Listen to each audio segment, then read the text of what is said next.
വാർത്താരംഭം ആദ്യം തൃശൂരിലേക്കാണ്. തൃശൂരിലെ പ്രമുഖ വനിതാ നേതാവ് പത്മജ വേണുഗോപാൽ പാർട്ടി വിട്ട് ബിജെപിയിൽ അംഗത്വം സ്വീകരിച്ചത് വലിയ ഞെട്ടൽ ആയിരുന്നു പാർട്ടി പ്രവർത്തകർക്കുണ്ടാക്കിയത്. അതിന്റെ അടിസ്ഥാനത്തിലാണ് തൃശൂരിലേക്ക് സഹോദരനായ മുരളിയെ മത്സരരംഗത്തിറക്കാൻ കോൺഗ്രസ് തയ്യാറാവുകയും ചെയ്തത്. എന്നാൽ കോൺഗ്രസിന് ഇപ്പോൾ വീണ്ടും കഷ്ടകാലമാണ് തൃശൂരിൽ എന്നുള്ളതാണ്. തൃശൂരിൽ 50-ലധികം യൂത്ത് കോൺഗ്രസ് പ്രവർത്തകർ ബിജെപിയിലേക്ക് പോവുകയാണ്. മണ്ഡലം ഭാരവാഹികൾ അടക്കമുള്ളവരാണ് കെ കരുണാകരൻ അന്ത്യവിശ്രമം കൊള്ളുന്ന മുരളി മന്ദിരത്തിൽ വെച്ച് ബിജെപിയിൽ അംഗത്വം എടുക്കുന്നത്. പത്മജ വേണുഗോപാലാണ് യൂത്ത് കോൺഗ്രസ് പ്രവർത്തകർ ബിജെപിയിലേക്ക് സ്വീകരിക്കുക. രഞ്ജിത്ത് രാമചന്ദ്രൻ ചേരുന്നു വാർത്തയുടെ വിശദാംശങ്ങളുമായി. രഞ്ജിത്ത്, ആദ്യം ഈ കൂട്ടരാജി യൂത്ത് കോൺഗ്രസിൽ ഉണ്ടാകുന്നു, അതിനുശേഷം അവർ ബിജെപിയിലേക്ക് പോകുന്നു. അതിലേറെ കോൺഗ്രസിന് തിരിച്ചടിയാകുന്നത് ഇവർ എവിടെ വെച്ച് അംഗത്വം സ്വീകരിക്കുന്നു. ഏറ്റവും കോൺഗ്രസിനെ സംബന്ധിച്ചിടത്തോളം വൈകാരികമായ ഒരിടത്ത് വെച്ച് തന്നെ ബിജെപിയിലേക്ക് യൂത്ത് കോൺഗ്രസ് പ്രവർത്തകരെ സ്വീകരിക്കുന്ന സാഹചര്യം.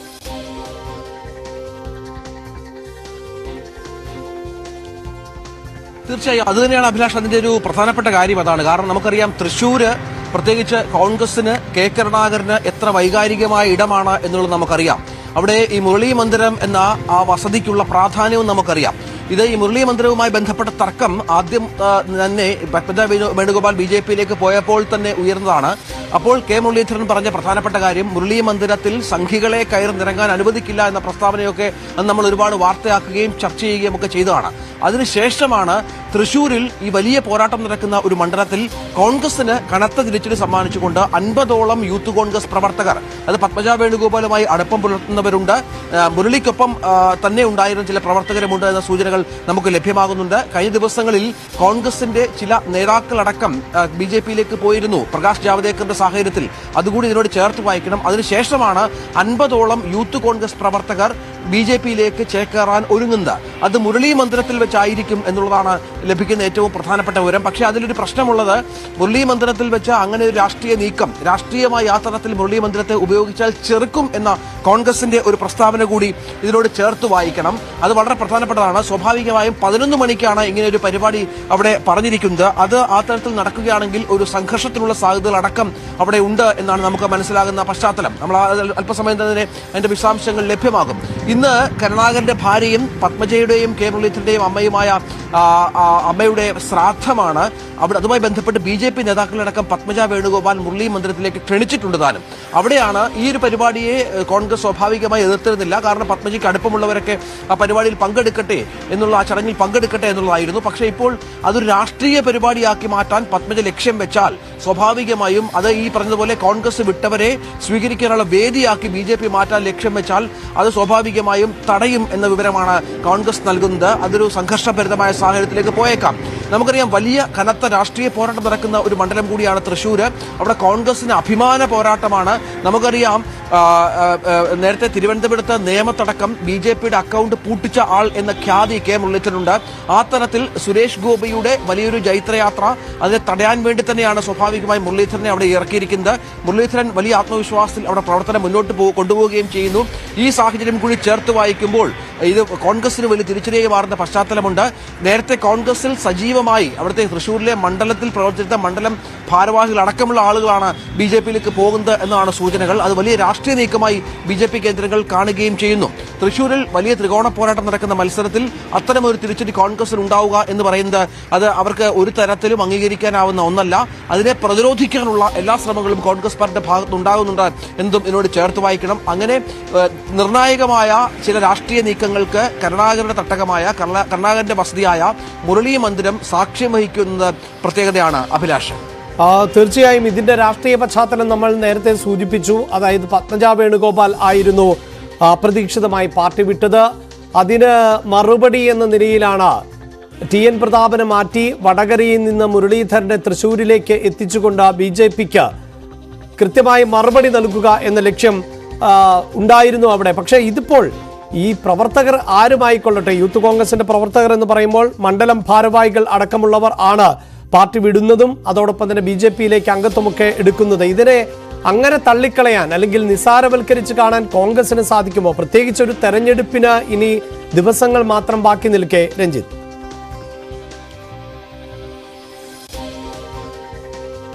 കോൺഗ്രസിൽ നിന്ന് തുടർച്ചയായി നേതാക്കൾ ബി.ജെ.പിയിലേക്ക് ഒഴുകുന്നു. നമ്മളിപ്പോൾ ഈ നമ്മുടെ തെരഞ്ഞെടുപ്പ് പരിപാടിയുമായി ബന്ധപ്പെട്ട് ജനങ്ങളെ സമീപിക്കുമ്പോൾ അവർ ചോദിക്കുന്ന, കോൺഗ്രസിനെതിരെ ചോദിക്കുന്ന വളരെ പ്രധാനപ്പെട്ട ചോദ്യം ഇത് തന്നെയാണ്.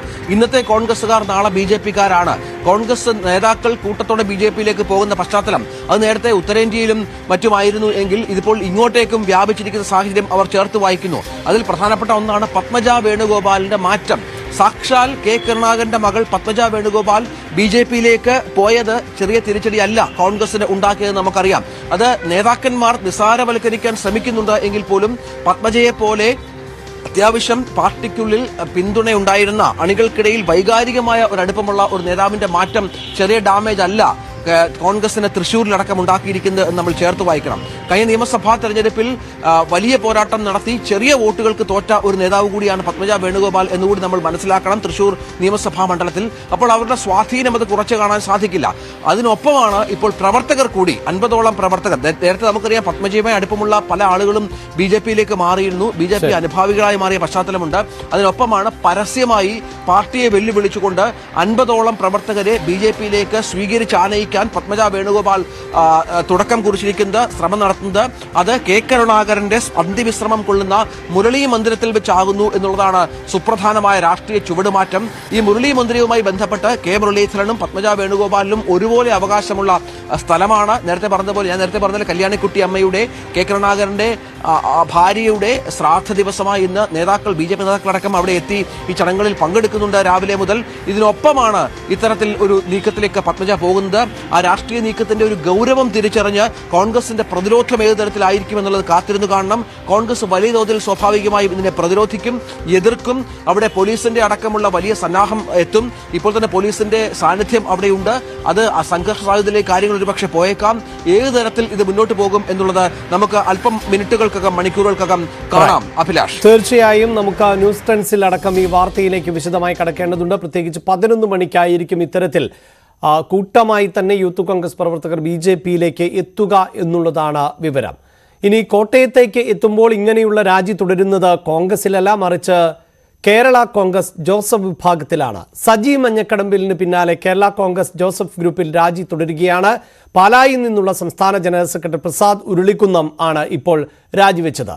സജിക്കൊപ്പം പാർട്ടിയിലെത്തിയ നേതാവാണ് പ്രസാദ്. മാണി ഗ്രൂപ്പിൽ നിന്ന് പോയവർക്ക് മടങ്ങി വരേണ്ടി വരുമെന്നും ജോസഫ് ഗ്രൂപ്പിൽ നിന്ന് കൂടുതൽ പേർ രാജിവെക്കുമെന്നും മന്ത്രി റോഷി അഗസ്റ്റിൻ പറഞ്ഞു.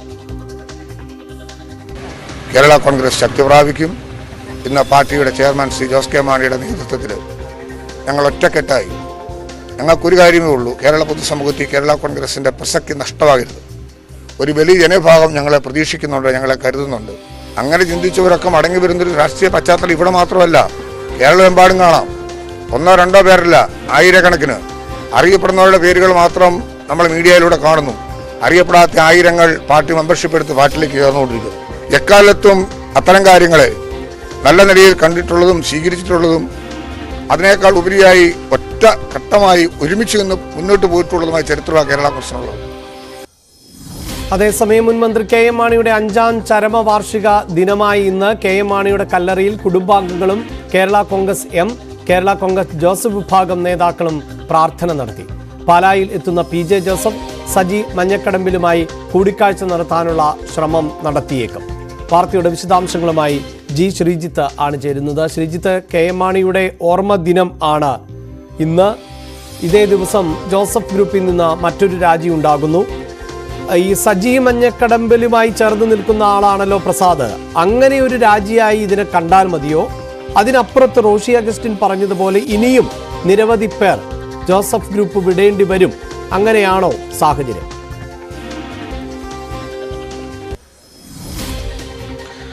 നിലവിൽ എന്തായാലും അത്തരമൊരു സാഹചര്യത്തിലേക്ക് പോകുന്നു എന്ന് നമുക്ക് കരുതാൻ വയ്യ അഭിലാഷ്. നിലവിൽ എന്തായാലും സജി രാജിവെക്കുന്നു. സജിക്കൊപ്പം എപ്പോഴും സന്തത സഹചാരിയെ പോലെ എപ്പോഴും ഉള്ള ആളാണ് പ്രസാദ് ഉരുളിക്കുന്നം. ഒരുപക്ഷെ അത്തരത്തിൽ മറ്റു ചില നേതാക്കൾ കൂടിയുണ്ട്. അവരും ഇനി വരും ദിവസങ്ങളിൽ രാജിവെക്കാനുള്ള സാധ്യതയാണ് നിലനിൽക്കുന്നത്. എന്തായാലും മോൻസ് ജോസഫിന്റെ ഏകാധിപത്യ പ്രവണതയാണ് പ്രസാദ് ഉരുളിക്കുന്നവും ചൂണ്ടിക്കാട്ടുന്നത്. ഒരു കാര്യം അതിലും വ്യക്തമായി വരുന്നത് ഈ കേരള കോൺഗ്രസ് എമ്മിലേക്കായിരിക്കും സജി വരിക എന്ന സൂചന തന്നെയാണ് മന്ത്രി റോഷി അഗസ്റ്റിന്റെ വാക്കുകളിൽ ഉള്ളത്.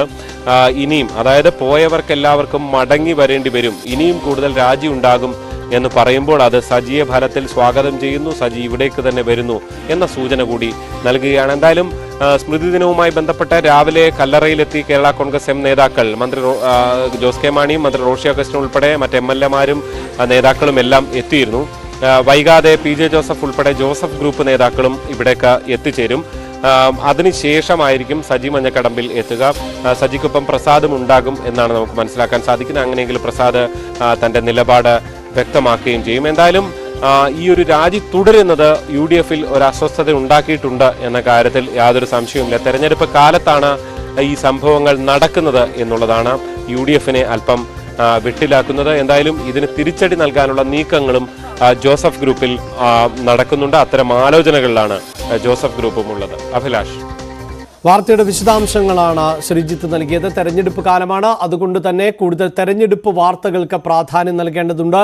ഏത് നിമിഷവും ഈ രാഷ്ട്രീയ വാർത്തകൾ മാറിമറിയാവുന്ന സാഹചര്യവുമാണ്. പക്ഷെ നമുക്ക് വാർത്താരംഭത്തിൽ ഇനി ദേശീയ വാർത്തകൾ ആണ് പരിശോധിക്കേണ്ടത്. പൗരത്വ നിയമ ഭേദഗതിക്ക് എതിരായ ഹർജികൾ ഇന്ന് സുപ്രീം കോടതി വീണ്ടും പരിഗണിച്ചേക്കും എന്നാണ് സൂചന. ഇന്ന് ഭരണഘടനാ ബെഞ്ചിന്റെ സിറ്റിംഗ് ഉള്ളതുകൊണ്ട് ഇത് വരുമോ പരിഗണനയ്ക്ക് എന്ന് ഉറപ്പിച്ചു പറയാൻ സാധിക്കില്ല. 2024 പൗരത്വ നിയമ ഭേദഗതി സ്റ്റേ ചെയ്യണമെന്നാവശ്യപ്പെട്ട് സമർപ്പിച്ച ഹർജികളാണ് കോടതിക്ക് മുന്നിൽ ഉള്ളത്.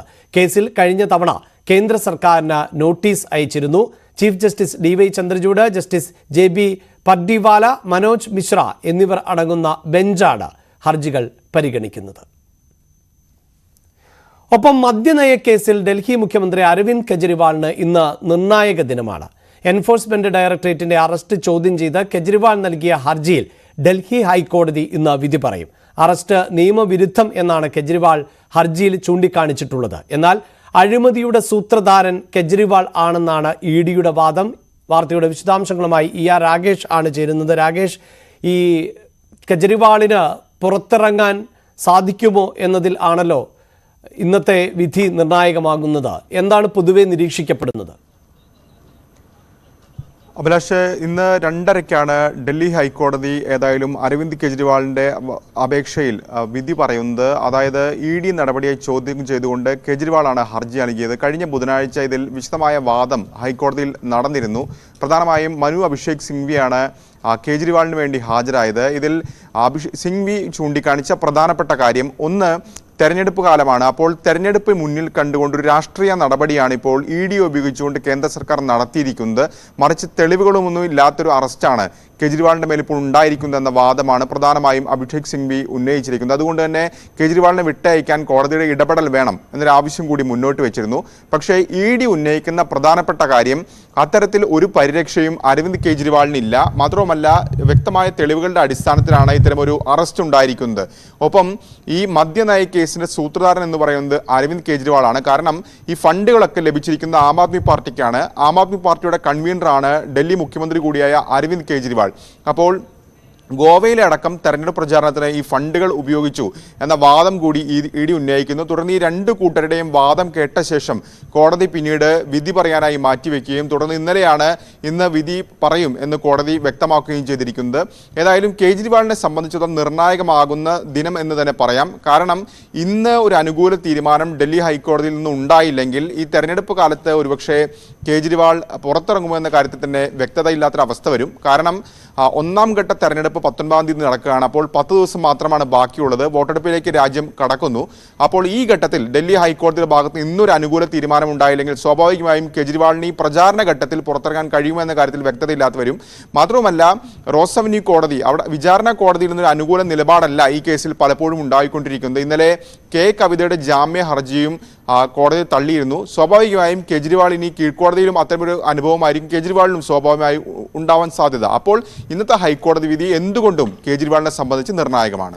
അതാണ് ഈ രാഷ്ട്രീയ പശ്ചാത്തലത്തിനപ്പുറത്ത് തെരഞ്ഞെടുപ്പ് സമയം കൂടിയാണ്. ഇന്ന് തിരിച്ചടി ഉണ്ടായാൽ പിന്നീട് സുപ്രീം കോടതിയൊക്കെ സമീപിച്ച് അനുകൂലമാകുന്ന ഒരു സാഹചര്യം സൃഷ്ടിച്ചെടുക്കുക എന്നത് ശ്രമകരമാണ്. സഞ്ജയ് സിംഗിനടക്കം എത്രയോ ദിവസങ്ങൾക്ക് ശേഷമാണ് ജാമ്യം ലഭിച്ചത് എന്നതുകൂടി നമുക്കറിയാം. ഇതേ വിഷയത്തിൽ തന്നെയാണ് BRS നേതാവ് K കവിതയെ ഇന്ന് വീണ്ടും കോടതിയിൽ ഹാജരാക്കുന്നത്. കസ്റ്റഡി കാലാവധി അവസാനിക്കുന്ന സാഹചര്യത്തിൽ PMLA കോടതിയിൽ ആണ് ഹാജരാക്കുക. ഡൽഹി റോസ് അവന്യൂ കോടതി കവിതയുടെ ജാമ്യം കഴിഞ്ഞ ദിവസം റദ്ദാക്കിയിരുന്നു. മദ്യ ലൈസൻസ് ലഭിക്കുന്നതിനായി ആം ആദ്മി പാർട്ടി നേതാക്കൾക്ക് കവിത 100 കോടി രൂപ നൽകി എന്നാണ് ആരോപണം. കഴിഞ്ഞ മാർച്ച് 26-നാണ് കവിതയെ റിമാൻഡ് ചെയ്തത്. ഡൽഹിയിൽ ഇതാണ് സാഹചര്യമെങ്കിൽ കേരളത്തിൽ മസാല ബോണ്ടുമായി ബന്ധപ്പെട്ട വിഷയം ആണ് ഏറെ ചർച്ച ചെയ്യപ്പെടുന്നത്. മസാല ബോണ്ടിലെ ഫെമ നിയമലംഘനം പരിശോധിക്കുന്ന ED സമൻസ് ചോദ്യം ചെയ്തുള്ള ഹർജികൾ ഹൈക്കോടതി ഇന്ന് പരിഗണിക്കും. കിഫ്ബിയും മുൻ ധനമന്ത്രി TN തോമസ് ഐസക് നൽകിയ ഹർജികളാണ് ഹൈക്കോടതിയുടെ പരിഗണനയിൽ ഉള്ളത്. പുതിയ സമൻസ് അയച്ചതിൽ ED ഇന്ന് ഹൈക്കോടതിയിൽ വിശദീകരണം നൽകിയേക്കും. ചോദ്യം ചെയ്യലിന് ഹാജരാകണമെന്ന് കാട്ടി ED തോമസ് ഐസക്കിന് 2 തവണ സമൻസ് നൽകിയിരുന്നുവെങ്കിലും ഐസക് ഹാജരായിട്ടില്ല. EDക്ക് മുന്നിൽ ഹാജരാകേണ്ടതില്ല എന്നാണ് തോമസ് ഐസക്കിന്റെ നിലപാട്. ആജ്ഞ രവീന്ദ്രൻ ആണ് വാർത്തയുടെ വിശദാംശങ്ങളുമായി ചേരുന്നത്. ആജ്ഞ, ഡൽഹി മുഖ്യമന്ത്രി EDക്ക് മുന്നിൽ ഹാജരാകേണ്ടതില്ല എന്ന നിലപാട് സ്വീകരിച്ചിരുന്നു. എന്നാൽ പിന്നീട് മുഖ്യമന്ത്രിയെ അറസ്റ്റ് ചെയ്യുന്ന സാഹചര്യവും ഇപ്പോൾ അദ്ദേഹം കസ്റ്റഡിയിൽ തുടരുന്ന പശ്ചാത്തലവും ഒക്കെയാണുള്ളത്. വിഷയം മറ്റൊന്നാണ്, പക്ഷെ സമാനമായ നിലപാടാണ് തോമസ് ഐസക് സ്വീകരിച്ചിട്ടുള്ളത്. ചെന്നില്ല എങ്കിൽ മൂക്കിൽ കയറ്റുമോ എന്നൊക്കെയായിരുന്നു അദ്ദേഹത്തിൻ്റെ പ്രതികരണം. എന്തായാലും കോടതിയിലേക്ക് വിഷയം വരുമ്പോൾ കോടതിയുടെ നിരീക്ഷണങ്ങളും പരാമർശങ്ങളും പോലും വളരെ പ്രധാനപ്പെട്ടതായി മാറില്ലേ?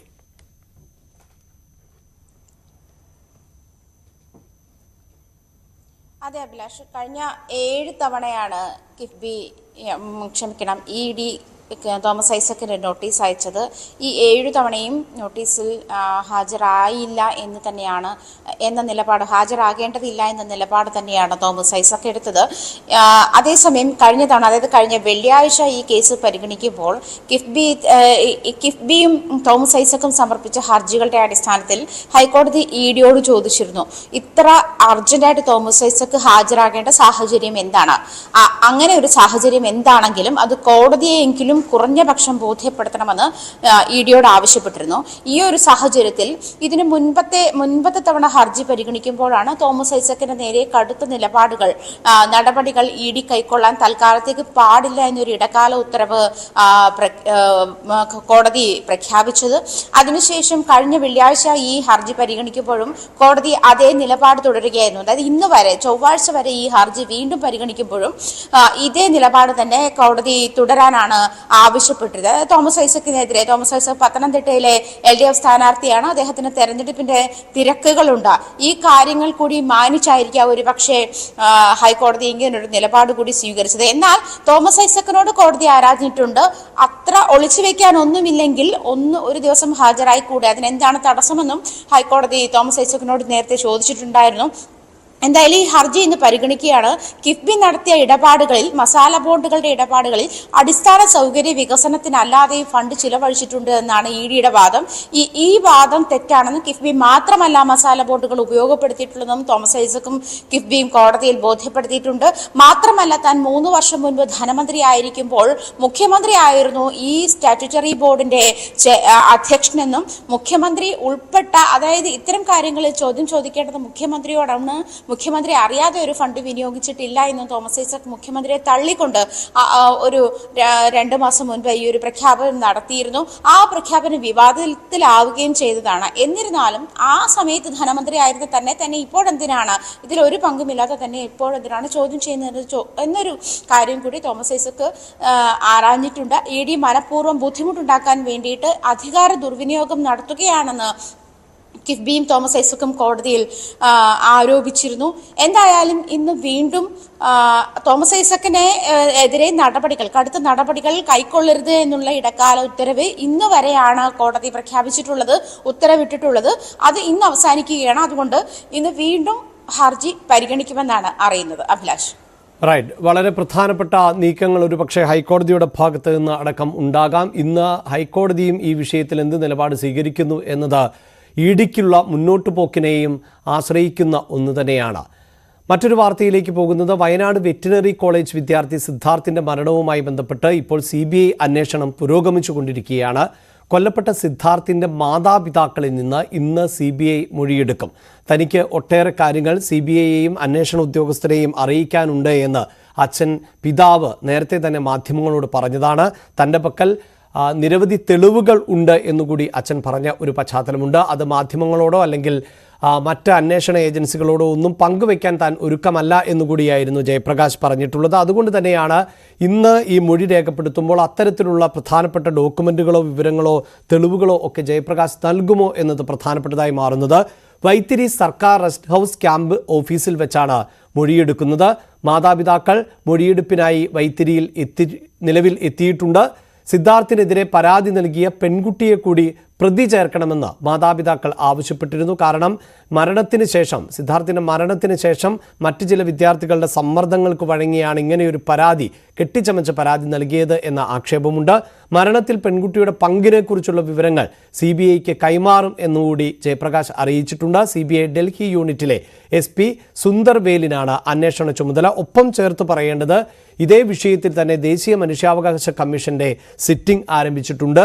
അധ്യാപകരെയും അനധ്യാപകരെയും ഉൾപ്പെടെ ആണ് ദേശീയ മനുഷ്യാവകാശ കമ്മീഷൻ ചോദ്യം ചെയ്യുന്നത്.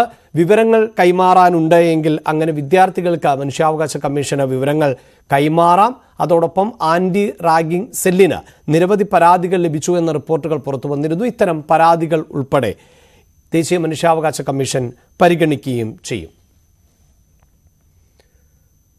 അന്തർദേശീയ തലത്തിൽ ഉൾപ്പെടെ വളരെ ശ്രദ്ധേയമായ ഒന്നായിരുന്നു അരനൂറ്റാണ്ടിനിടയിലെ ഏറ്റവും ദൈർഘ്യമേറിയ സൂര്യഗ്രഹണം നടക്കാൻ പോകുന്നു എന്നുള്ളത്.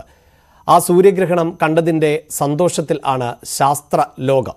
സതേൺ പസഫിക്കിൽ ആയിരുന്നു ഈ സൂര്യഗ്രഹണം ഏറ്റവും മനോഹരമായി ദൃശ്യമായത്. ഗ്രഹണം പുലർച്ചെ 2:22 വരെ ആണ് നീണ്ടു നിന്നത്. 4 മിനിറ്റ് 27 സെക്കൻഡായിരുന്നു പൂർണ്ണഗ്രഹണത്തിൻ്റെ ദൈർഘ്യം. അമേരിക്ക, കാനഡ, മെക്സിക്കോ ഉൾപ്പെടെയുള്ള വടക്കൻ അമേരിക്കൻ രാജ്യങ്ങളിൽ ദൃശ്യമായ ഗ്രഹണം ഏഷ്യൻ രാജ്യങ്ങളിൽ കാണാൻ കഴിഞ്ഞില്ല. അതുകൊണ്ട് തന്നെ ഇന്ത്യയിലോ മലയാളികൾക്കോ ഒന്നും തന്നെ ഈ ഒരു പ്രതിഭാസം കാണാൻ സാധിച്ചില്ല. 2026 ഓഗസ്റ്റ് 12-നാണ് അടുത്ത സമ്പൂർണ്ണ ഗ്രഹണം ദൃശ്യമാവുക. ഗ്രഹണം ദൃശ്യമാകാൻ മലയാളികൾക്ക് സാധിച്ചില്ല എങ്കിൽ തീരദേശത്ത് ഉള്ളവരെ സംബന്ധിച്ചിടത്തോളം കള്ളക്കടൽ എന്ന പ്രതിഭാസം വലിയ ദുരിതം ആയിരുന്നു കഴിഞ്ഞ ദിവസങ്ങളിൽ വിതച്ചത്. അപ്രതീക്ഷിതമായ ഒരു സംഭവം. പക്ഷേ ശാസ്ത്രലോകത്തിന് ഇതൊക്കെ തിരിച്ചറിയാൻ പറ്റും. മുന്നറിയിപ്പ് നൽകിയില്ല എന്നുള്ള പരാതിയാണ് അന്ന് ഉയർന്നത് എങ്കിൽ കള്ളക്കടൽ പ്രതിഭാസത്തിൻ്റെ ഭാഗമായി കേരള തീരത്ത് ഇന്ന് ഉയർന്ന തിരമാലയ്ക്കും കടലാക്രമണത്തിനും സാധ്യതയുണ്ട് എന്ന് മുന്നറിയിപ്പുണ്ട്. കേന്ദ്ര കാലാവസ്ഥാ നിരീക്ഷണ കേന്ദ്രം ആണ് ഇത് അറിയിച്ചിട്ടുള്ളത്. ഇന്ന് രാത്രി 11:30 വരെ ജാഗ്രത പുലർത്തണം എന്നാണ് അറിയിപ്പ്. ശരണ്യ സ്നേഹജൻ വാർത്തയുടെ വിശദാംശങ്ങളുമായി ചേരുന്നുണ്ട്. ശരണ്യ, നേരത്തെ ഈ കള്ളക്കടൽ എന്ന പ്രതിഭാസം ഉണ്ടായപ്പോൾ മുന്നറിയിപ്പ് ലഭിച്ചിരുന്നില്ല. നിരവധി മത്സ്യത്തൊഴിലാളികൾക്ക് വലയും വള്ളവും നഷ്ടമായ സാഹചര്യമുണ്ട്. വീടുകൾ തകർന്ന പശ്ചാത്തലമുണ്ട്. ഇപ്പോൾ മുന്നറിയിപ്പുണ്ട്. എത്രത്തോളം ജാഗ്രത പുലർത്തണം? അഭിലാഷ, ഇന്ന് രാത്രി 11:30 വരെയാണ് ജാഗ്രതാ നിർദ്ദേശം കേന്ദ്ര കാലാവസ്ഥാ നിരീക്ഷണ വിഭാഗത്തിന്റെ ഭാഗത്തു നിന്ന് ഉണ്ടായിട്ടുള്ളത്. ഇതിൽ പറയുന്നത് കള്ളക്കടൽ പ്രതിഭാസം വീണ്ടും ആവർത്തിക്കാനുള്ള സാധ്യതയുണ്ട്. 1.4 മീറ്റർ വരെ തിരമാലകൾ, ഉയർന്ന തിരമാലകൾക്ക് സാധ്യത ഉണ്ട് എന്നുള്ളതാണ്. മാത്രമല്ല, ഇത് കടൽക്ഷോഭം രൂക്ഷമാവാൻ സാധ്യതയുള്ളതിനാൽ തന്നെ കടലിലേക്ക് പോകുന്ന മത്സ്യബന്ധന യാനങ്ങൾക്കടക്കം കടലിലേക്ക് പോകുന്നതിന് അനുമതിയില്ല. ഒപ്പം തന്നെ സുരക്ഷിതമായി കരയിൽ ബോട്ടുകൾ ഉൾപ്പെടെ കെട്ടിയിട്ട് സൂക്ഷിക്കണമെന്നുള്ള നിർദ്ദേശവും വള്ളങ്ങൾ തമ്മിലുള്ള അകലം, സുരക്ഷിത അകലം പാലിക്കുന്നതും അടക്കമുള്ള നിർദ്ദേശങ്ങൾ ഇന്നലെ വൈകിട്ടോടെ എത്തിയിട്ടുണ്ട്. മാത്രമല്ല, ഈ ടൂറിസത്തിന്റെ ഭാഗമായി ബീച്ചിലേക്ക് മറ്റുമുള്ള യാത്രകൾ കടലിൽ ഇറങ്ങിയുള്ള യാതൊരുവിധ വിനോദങ്ങളും അനുവദിക്കുന്നില്ലെന്നുമാണ് സർക്കാർ അറിയിച്ചിട്ടുള്ള മുന്നറിയിപ്പിൽ ഉള്ളത്. ഏറ്റവും പ്രധാനപ്പെട്ട കാര്യം, ഈ കള്ളക്കടൽ പ്രതിഭാസം വന്നാൽ അത് മറ്റൊരു സൂചനയും നൽകാതെയാണ് പെട്ടെന്ന് ഉയർന്ന തിരമാലകൾ കടലിലേക്ക് ഇരച്ചു കയറുന്നത്. അതുകൊണ്ട് തന്നെ മറ്റു കാറ്റോ അത്തരത്തിലുള്ള യാതൊരുവിധ ലക്ഷണങ്ങളും കാണിക്കാറില്ല എന്നുള്ളതാണ്.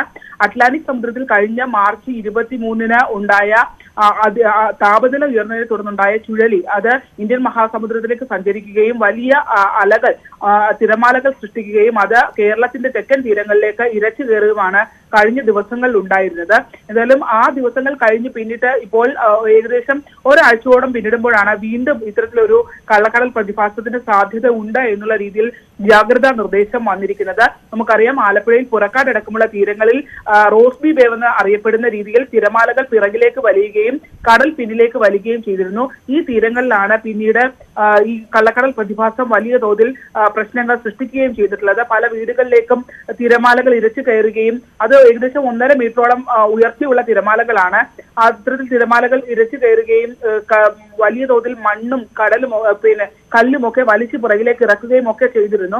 ഈ മത്സ്യബന്ധന യാനങ്ങൾക്കും നേരത്തെ സൂചിപ്പിച്ചതുപോലെ തന്നെ അവരുടെ മത്സ്യബന്ധന ഉപകരണങ്ങൾക്കും ഒക്കെ നാശനഷ്ടം സംഭവിക്കുന്ന സാഹചര്യവും ഉണ്ടായിരുന്നു. സമാനമായ രീതിയിൽ തന്നെ കള്ളക്കടൽ പ്രതിഭാസം ഇന്ന് രാത്രി 11:30 വരെ 11:30ക്കുള്ളിൽ എപ്പോൾ വേണമെങ്കിലും ഉണ്ടാവാൻ സാധ്യത ഉണ്ട് എന്നുള്ള ജാഗ്രതാ നിർദ്ദേശമാണ് ഇപ്പോൾ കേന്ദ്ര കാലാവസ്ഥാ നിരീക്ഷണ വിഭാഗത്തിന്റെ ഭാഗത്തുനിന്ന് ഉണ്ടായിട്ടുള്ളത്.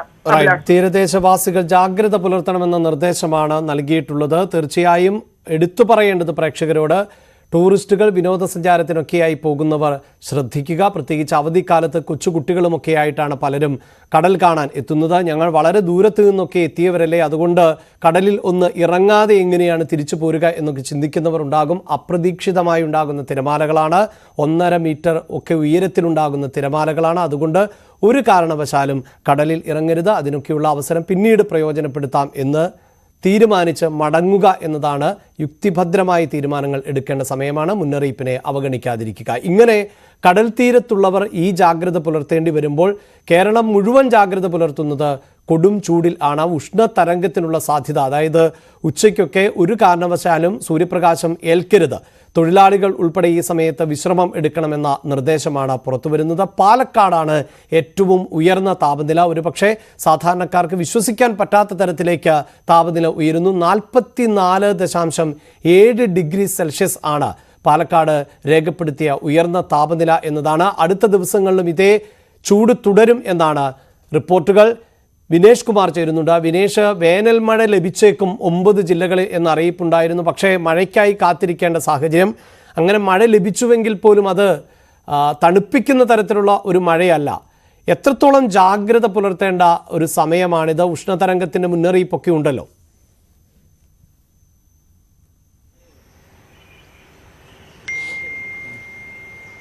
അഭിലാഷ്, പാലക്കാട് യഥാർത്ഥത്തിൽ മഴ ലഭിച്ചിട്ടേ ഇല്ല. വേനൽ മഴ ഒരു തവണ പോലും പാലക്കാട് ജില്ലയിൽ എവിടെയും ലഭിച്ചിട്ടില്ല. ഇവിടെ രാത്രിയിൽ പോലും 30 ഡിഗ്രി സെൽഷ്യസ് വരെ താപനിലയിൽ വ്യതിയാനമുണ്ടായിട്ടുണ്ട്. ഇന്നലെ 44.7 ഡിഗ്രിയാണ് ഇന്നലെ കൂടിയ ചൂട് രേഖപ്പെടുത്തിയത്. ഇത് നഗരത്തിനടുത്ത് തന്നെയുള്ള എരുമയൂർ എന്ന് പറഞ്ഞ സ്ഥലത്താണ് ഇത് രേഖപ്പെടുത്തിയിട്ടുള്ളത്. ഉച്ച സമയത്തായിരുന്നു ഇത്ര ചൂട്. എന്തായാലും ആളുകൾ, ഇവിടുത്തെ ജനജീവിതം ദുസ്സഹമായിക്കൊണ്ടിരിക്കുകയാണ്. കാരണം രാത്രികളിലൊന്നും തന്നെ AC ഇല്ലാതെ ആളുകൾക്ക് ഉറങ്ങാൻ കഴിയാത്ത ഒരു സ്ഥിതിവിശേഷം തന്നെയാണ് പാലക്കാട് ഉണ്ടായിട്ടുള്ളത്. കൃത്യമായ മാർഗനിർദ്ദേശങ്ങൾ ജില്ലാ ഭരണകൂടം നൽകിയിട്ടുണ്ട്. രാവിലെ 11നും അതുപോലെ തന്നെ 3നും ഇടയിൽ പരമാവധി പുറത്തുള്ള ജോലികൾക്ക് വേണ്ടി ഇറങ്ങാതിരിക്കുക എന്നാണ് ജില്ലാ ഭരണകൂടം പറയുന്നത്. പക്ഷേ അത് പൂർണ്ണമായൊന്നും ആളുകൾക്ക് ഉൾക്കൊള്ളാൻ കഴിയുന്നില്ല. കാരണം അങ്ങനെ ജോലി ഒഴിവാക്കിക്കൊണ്ടൊന്നും പോകാൻ പറ്റാത്തൊരു സ്ഥിതിവിശേഷമുണ്ട്. എങ്കിൽ പോലും കർശനമായ ഒരു നിയന്ത്രണത്തിലേക്ക് എന്തായാലും ജില്ലാ ഭരണകൂടം ഇക്കാര്യത്തിൽ പോയിട്ടില്ല. മാത്രമല്ല തെരഞ്ഞെടുപ്പാണ്. തെരഞ്ഞെടുപ്പിൽ കഴിഞ്ഞ ദിവസം ഒരാൾക്ക് സൂര്യാഘാതമേറ്റിരുന്നു. സൂര്യാഘാതമേൽക്കാനുള്ള സാധ്യത വരും ദിവസങ്ങളിൽ വർദ്ധിക്കും എന്ന് തന്നെയാണ് കാലാവസ്ഥാ നിരീക്ഷകർ ഉൾപ്പെടെ പറഞ്ഞുകൊണ്ടിരിക്കുന്നതും. എന്തായാലും എൽനിനോ പ്രതിഭാസം ഈ മാസം അവസാനം വരെ ഉണ്ടാവും. അതുവരെ കടുത്ത ഉഷ്ണം തന്നെയായിരിക്കും അനുഭവപ്പെടാനുള്ള സാധ്യത എന്ന് തന്നെയാണ് അറിയാൻ കഴിയുന്നത്. മഴ എന്തായാലും മെയ്യോടുകൂടി മാത്രമായിരിക്കും വേനൽ മഴ ലഭിക്കാനുള്ള ഒരു സാധ്യത എന്ന് പറയുന്നു. അതിൽ നിന്ന് പാലക്കാട് വളരെ പുറകിലാണ്. ഒരുപക്ഷെ മറ്റുള്ള അടുത്ത ജില്ലയായ മലപ്പുറത്തും അതുപോലെ തന്നെ തൃശ്ശൂരിലും ഈ 2 സ്ഥലങ്ങളിലും കഴിഞ്ഞ കുറച്ച് ദിവസങ്ങളായി ശക്തമായ മഴയുണ്ടായി. തൃശ്ശൂരിൽ തുടർച്ചയായി 2 ദിവസം മഴയുണ്ടായിരുന്നു. മലപ്പുറത്തും ചില ഭാഗങ്ങളിൽ മഴയുണ്ടായിരുന്നു. പാലക്കാട് പക്ഷേ ചെറിയ തോതിൽ സ്കൈ ചേഞ്ച് ആവുകയല്ലാതെ മറ്റുള്ള രീതിയിൽ മഴ ഉണ്ടാവുകയോ അല്ലെങ്കിൽ കാർമേഘം മൂടി വന്നിരുന്നു ഒരു ഘട്ടത്തിൽ. പക്ഷേ മഴ പെയ്തില്ല എന്നുള്ളത് തന്നെയാണ് നമ്മൾ ഇതിനകത്ത് എടുത്തു പറയേണ്ട ഒരു കാര്യം. എന്തായാലും വലിയ തോതിൽ തന്നെ വലിയ ബുദ്ധിമുട്ടിലേക്ക് തന്നെയാണ് പാലക്കാട് പോകുന്നത് എന്നുള്ള കാര്യത്തിൽ സംശയമില്ല. കാരണം രാത്രിയിലും 28 മുതൽ 30 വരെയെല്ലാം തന്നെ ഡിഗ്രി ചൂടിൽ കിടന്നുറങ്ങാൻ കഴിയാതെ വലിയ ബുദ്ധിമുട്ട് തന്നെയാണ് ആളുകൾക്ക് ഉണ്ടായിക്കൊണ്ടിരിക്കുന്നത്. എന്തായാലും ഇത് പരമാവധി ജില്ലാ ഭരണകൂടം പറയുന്നത് അനുസരിച്ച് ആളുകൾ മുന്നോട്ട് പോകാൻ തയ്യാറാകണം. ഈ ഉച്ച സമയങ്ങളിലെല്ലാം തന്നെ ഇരുചക്ര വാഹനങ്ങളിലുള്ള യാത്ര പരമാവധി ഒഴിവാക്കണം. ഒപ്പം തന്നെ ഈ പുറത്തുള്ള ജോലികളിൽ നിന്ന് വിട്ടുനിൽക്കാൻ തയ്യാറാകണം. അതിനുശേഷം 3 മണിക്ക് ശേഷം ജോലി തുടരാൻ വേണ്ടിയാണ് ജില്ലാ ഭരണകൂടം പറയുന്നത്. ഒപ്പം തന്നെ നന്നായി വെള്ളം കുടിക്കണം. കൂടുതൽ നിർജ്ജലീകരണം തടയുന്നതിന് വേണ്ടി കൂടുതൽ ആ രീതിയിലുള്ള ഭക്ഷണം ജീവിതത്തിലേക്ക് നമ്മൾ മാറേണ്ടതുണ്ട്. വറുത്തതും പൊരിച്ചതുമായ സാധനങ്ങൾ പരമാവധി ഒഴിവാക്കണം എന്നതുൾപ്പെടെയുള്ള കാര്യങ്ങളാണ് പറയുന്നത്. എന്തായാലും ചൂട് വർദ്ധിച്ചുകൊണ്ടിരിക്കുകയാണ്. അതനുസരിച്ച് ജനജീവിതവും കൂടുതൽ ഇവിടെ ദുസ്സഹമായിക്കൊണ്ടിരിക്കുകയാണ്. തിരുവനന്തപുരം മുതൽ കാസർഗോഡ് വരെ ഇതാണ് സാഹചര്യം. പക്ഷേ ഏറ്റവും കൂടുതൽ ചൂട് അനുഭവപ്പെടുന്നത് പാലക്കാടാണ്. അതുകൊണ്ടാണ് വിനേഷ് കുമാർ അവിടെ നിന്ന് വാർത്ത റിപ്പോർട്ട് ചെയ്യുന്നത്. ഇതേ വിനേഷിന്റെ തന്നെ മറ്റൊരു വാർത്തയിലേക്ക് പോകുമ്പോൾ അത്യുഷ്ണത്തിലും ആട്ടിൻകൂട്ടങ്ങളുമായി തമിഴ്നാട്ടിൽ നിന്നുള്ള തൊഴിലാളികൾ പാലക്കാട്ട് എത്തുന്നു. കടുത്ത വെയിലിലും കുട പോലും ചൂടാതെ തുച്ഛമായ കൂലിക്ക് വേണ്ടിയാണ് തമിഴ് തൊഴിലാളികൾ ആട്ടിൻകൂട്ടങ്ങളുമായി എത്തുന്നത്.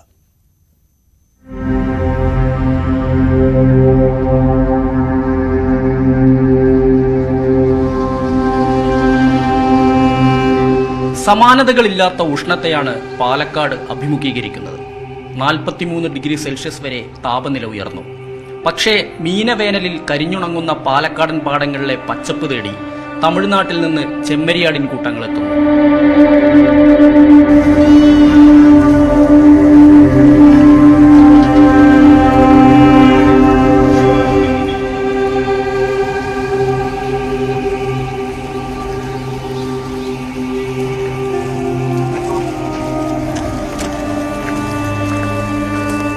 പട്ടിണിയേക്കാൾ വലുതല്ല ഉഷ്ണമെന്നതിനാൽ തന്നെ വെയിലൊന്നും ആടിനെ മേയ്ക്കുന്ന തൊഴിലാളികൾക്ക് പ്രശ്നമില്ല. കടുത്ത വെയിലത്ത് ആടുകളെ മേച്ചുകൊണ്ടിവർ കിലോമീറ്ററുകളോളം നടക്കും. 700 രൂപയാണ് ദിവസക്കൂലി.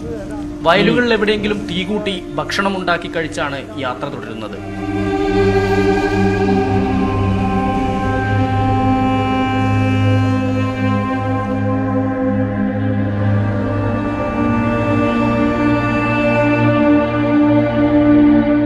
രാത്രിയിൽ ഏതെങ്കിലും മരച്ചുവട്ടിൽ അന്തിയുറങ്ങും. ചൂടെന്നൊന്നും പറഞ്ഞിരുന്നിട്ട് കാര്യമില്ല, ജീവിക്കണ്ടേ. ചൂട് ഭയങ്കരമാ, നമ്മളാലെ താങ്ങൂല. எப்படி நீங்க போறது இந்த மாதிரி? நடந்ததே போறது. ஃபுல் வெயில்ல இல்ல நடந்தது பைப் 2 மாசம் இருக்கு, விசு வரைக்கும் இருக்கு, ஒரு வாரம் இருக்கு. விசு 10-15 நாள் கழிச்சு போகும். அப்ப இந்த மாதிரி சூடு அது கம்மியான மழை பெய்ய மாட்டேங்குது. மழை பெய்ய எப்படி நீங்க வேலை பண்றது? வேலை மேய்ச்சிட்டே மேய்க்க வேண்டியதா, நைட்டு பால் வைக்க வேண்டியதா, சாப்பாடாக்கி இங்கேயே காட்டுக்குள்ள சாப்பிட்டு படுத்து தூங்க வேண்டியதா. எத்தனை பேர் இருக்கு? நாங்கள் ஒரு 5-6 பேர் இருக்கிறோம். ചൂട് തന്നെ അവിടെ മരത്തിൻ്റെ അവിടെ തണുപ്പിൽ നിൽക്കും. പിന്നെ അപ്പുറം അത് വെള്ളം കാണിക്കുമ്പോൾ അങ്ങനെ വെള്ളത്തിനെ കിടക്കും. ഞങ്ങളപ്പോൾ എന്ത് ചെയ്യാ, പിന്നെ അങ്ങനെ തണുപ്പിൽ നിൽക്കാമല്ലേ.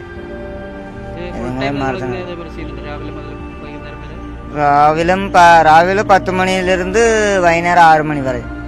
പിന്നെ അപ്പുറം ഞങ്ങൾ ഭക്ഷണം വയ്ക്കും. രാവിലെ 8 മുതൽ വൈകിട്ട് 6 വരെ ആട്ടിൻകൂട്ടങ്ങൾക്കൊപ്പം ഓടിയും നടന്നും കിതയ്ക്കുന്ന തമിഴ് തൊഴിലാളികൾ. കടുത്ത വെയിലിൽ ഊഷരഭൂമിയായ പാലക്കാടൻ ഗ്രാമങ്ങൾ കരിഞ്ഞുണങ്ങിക്കൊണ്ടിരിക്കുകയാണ്. തണ്ണീർക്കുഴികളെല്ലാം വരണ്ടുകൊണ്ടിരിക്കുന്നു.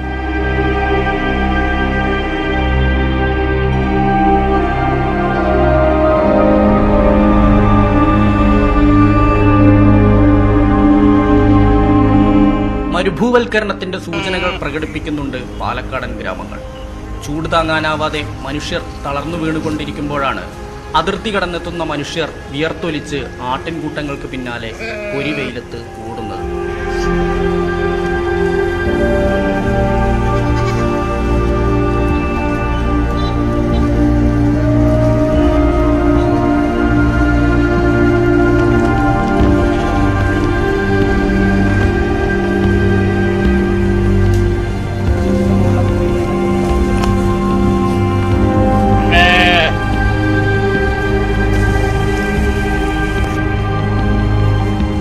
-43 ഡിഗ്രി വരെ ചൂടനുഭവപ്പെടുന്നുണ്ട് പാലക്കാട്. എന്നാൽ ഈ അത്യുഷ്ണത്തെ പോലും വകവയ്ക്കാതെ തമിഴ്നാട്ടിൽ നിന്ന് ആടുമേക്കാനെത്തുന്ന കുറേ മനുഷ്യരെയാണ് നമ്മൾ കണ്ടത്. അതായത് ഇവരുടേതും ഒരു തരത്തിൽ ആടുജീവിതം എന്ന് തന്നെ പറയേണ്ടിയിരിക്കുന്നു. ക്യാമറാമാൻ പ്രജിത്ത് കോങ്ങാടിനൊപ്പം എസ് വിനേഷ് കുമാർ, ന്യൂസ് 18 പാലക്കാട്. പൊള്ളുന്ന വെയിലത്ത് ആണ് അവർ ജീവിതമാർഗം തേടിയെത്തുന്നത് എങ്കിൽ പാതയോരങ്ങളിൽ പഴവർഗ്ഗങ്ങളുടെ കച്ചവടം സജീവമാണ്. ഈ ചൂടുകാലമായതുകൊണ്ട് തന്നെ കൂടുതൽ പഴവർഗ്ഗങ്ങൾ മലയാളികൾ ഉപയോഗിക്കേണ്ട ഒരു സാഹചര്യമാണ്. എന്നാൽ അസഹ്യമായ വേനൽച്ചൂട് വ്യാപാര മേഖലയെയും സാരമായി ബാധിച്ചിട്ടുണ്ട് എന്നാണ് കച്ചവടക്കാർ പറയുന്നത്. കടുത്ത ചൂടിൽ വെന്തുരുകുകയാണ് നാട്. ഇതോടെ പഴവിപണിയും സജീവമായി. റമദാൻ മാസങ്ങളിലും പഴങ്ങൾക്ക് ആവശ്യക്കാർ കൂടും. മുൻകാലത്തെ അപേക്ഷിച്ച് വിലയിൽ വലിയ വർധന ഉണ്ടായിട്ടില്ല. പക്ഷേ വ്യാപാരം കുറവാണെന്നാണ് കച്ചവടക്കാർ പറയുന്നത്. അതിന് നോമ്പിന്റെ പഴയമായിട്ടുള്ള കച്ചവടങ്ങളൊന്നും ഇല്ല. ഇപ്പോൾ എവിടെയില്ല, നമുക്കെന്നല്ല, പൊതുവെ പട്ടാമ്പി അങ്ങാടിയിൽ എവിടെയും കച്ചവടങ്ങൾ കമ്മി. ഏത് കടക്കാരോട് ചോദിച്ചാലും പട്ടാമ്പി അങ്ങാടിയിൽ കച്ചവടങ്ങൾ ഉഷാറില്ല. നേരെ മറിച്ച് ഉൾനാടുകളിൽ കച്ചവടമുണ്ട്. തണ്ണിമത്തനാണ് കാര്യമായി വിറ്റുപോകുന്നത്. നല്ല മധുരമുള്ള തണ്ണിമത്തൻ വിപണിയിലെത്തി തുടങ്ങിയതേയുള്ളൂ. വിവിധതരം പഴവർഗ്ഗങ്ങളും വിദേശ ഇനങ്ങളുമുണ്ട്. നാടൻ അൽഫോൻസ മാമ്പഴവും തുർക്കിയിൽ നിന്നുള്ള പ്ലമ്മുമൊക്കെ എത്തിയിട്ടുണ്ട്. ന്യൂസ് 18 പാലക്കാട്. പെരുന്നാൾ സമയമാണ്, വിഷു ആസന്നമായിരിക്കുന്നു. സ്വാഭാവികമായും കച്ചവടം ഉയരേണ്ട സമയമാണ്. അത് ഉയരുക തന്നെ ചെയ്യും. കാരണം ഈ വാർത്ത ഇനി കച്ചവടം ഉയരുന്നതിൻ്റെ സാധ്യതയാണ് നൽകുന്നത്. സംസ്ഥാനത്ത് ക്ഷേമ പെൻഷൻ വിതരണം ഇന്നു മുതൽ ആരംഭിക്കും. 2 ഗഡുവായിട്ടാണ് വിതരണം ചെയ്യുന്നത്. 3200 രൂപയാണ് ഗുണഭോക്താക്കൾക്ക് ലഭിക്കുക. റംസാൻ, വിഷു ആഘോഷങ്ങൾക്ക് മുന്നോടിയായിട്ടാണ് വിതരണം. കുടിശ്ശിക ഉണ്ടായിരുന്നതിൽ 1 ഗഡു സർക്കാർ കഴിഞ്ഞ മാസം നൽകിയിരുന്നു. ഇതോടെ വിപണി കൂടുതൽ സജീവമാകും. സാമ്പത്തിക ക്രയവിക്രയം വർദ്ധിക്കും എന്നാണ് സർക്കാരിൻ്റെയും കണക്കുകൂട്ടൽ. ഇന്നലെ ഇടുക്കി രൂപത കേരള സ്റ്റോറി സംപ്രേഷണം ചെയ്തത് വാർത്തയായി നമ്മൾ നൽകിയിരുന്നു. ഇടുക്കി മാത്രമല്ല, മറ്റു രൂപതകളും ഇത്തരത്തിൽ ചിത്രം പ്രദർശിപ്പിച്ചിട്ടുണ്ട്. ആ വാർത്തയിലേക്ക് വരാം ഇടവേളയ്ക്ക് ശേഷം.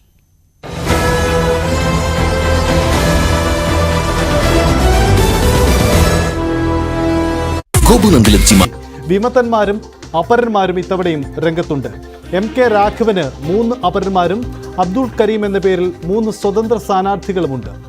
ഷാഫി പറമ്പിലിന് 2 അപരന്മാരും KK ശൈലജയെ കൂടാതെ മറ്റ് 3 ശൈലജമാരും സ്ഥാനാർത്ഥി പട്ടികയിൽ വടകരയിൽ ഇടം പിടിച്ചിട്ടുണ്ട്. ശക്തമായ ത്രികോണ മത്സരം പ്രതീക്ഷിക്കുന്ന തൃശൂർ ലോക്സഭാ മണ്ഡലത്തിൽ 10 സ്ഥാനാർത്ഥികളുണ്ട്. തൃശൂരിൽ LDF സ്ഥാനാർത്ഥി സുനിൽ കുമാറിന് 1 അപരനെത്തിയപ്പോൾ പ്രതാപൻ എന്ന പേരിൽ ഒരു സ്വതന്ത്ര സ്ഥാനാർത്ഥിയും പത്രിക നൽകിയിട്ടുണ്ട്. VV അരുൺ നമുക്കൊപ്പം ചേരുന്നു. അരുൺ, സംസ്ഥാനത്തെ തെരഞ്ഞെടുപ്പ് ചിത്രം അത് വളരെ വ്യക്തമാവുകയാണ്. സ്ഥാനാർത്ഥി ചിത്രം തെളിഞ്ഞു കഴിഞ്ഞു. 194 സ്ഥാനാർത്ഥികൾ, ഏറ്റവും അധികം സ്ഥാനാർത്ഥികൾ കോട്ടയമാണെന്ന് കരുതുന്നു. എന്താണ് ഇതുവരെയുള്ള തെരഞ്ഞെടുപ്പ് ചിത്രം? ഒപ്പം ഈ നോമിനേഷൻ പിൻവലിക്കാനുള്ള സമയം പൂർത്തിയായപ്പോൾ ആ തെരഞ്ഞെടുപ്പ് ചിത്രത്തിന്റെ വിശദാംശങ്ങൾ അതെങ്ങനെയാണ്?